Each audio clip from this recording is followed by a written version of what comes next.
Hello, in this video I'm going to show you how to do the triple stitch. And basically what that means is just as it's shown, you're going around 3 pegs at a time instead of just one.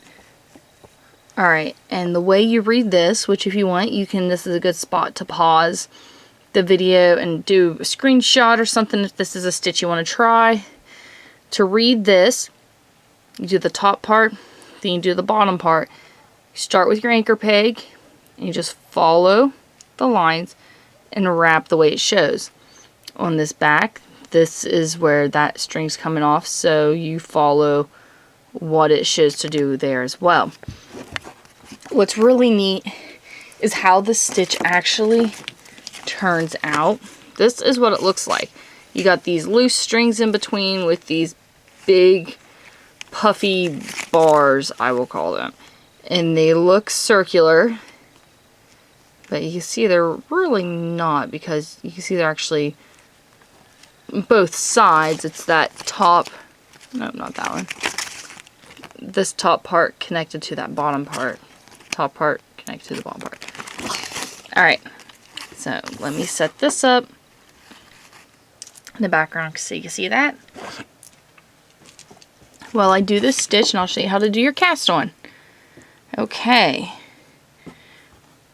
go around the top 3, go around the bottom 3, gives you an hourglass shape. From there, you go to your next set of 3, go around the top 3, go around the bottom 3, another hourglass, go around the top 3, go around the, go around the bottom 3, and you do that pattern until you get to your end. Now once you're at your end, set that over to the side, push your first row down,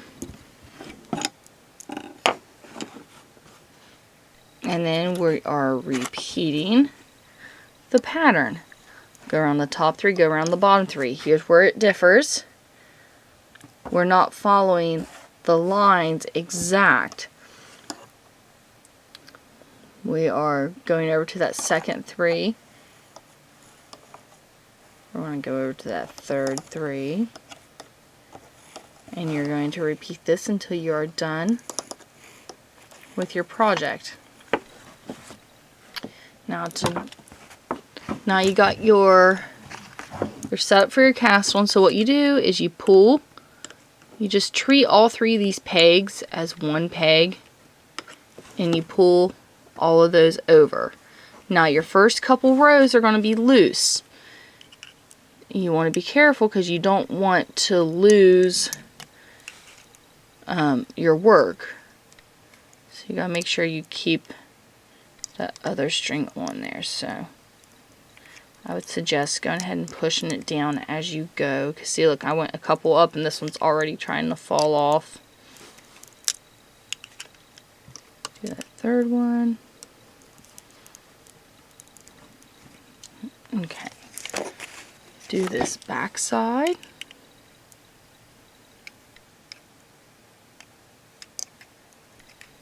Do this one. Do this one. Do this one. There. This is your cast on. This is what your cast on looks like. Alright, so there you're done. You just keep repeating this pattern, and it's going to give you this really cool bar pattern, I guess. It's called a triple stitch. Alright, thank you for watching. Hope this helps.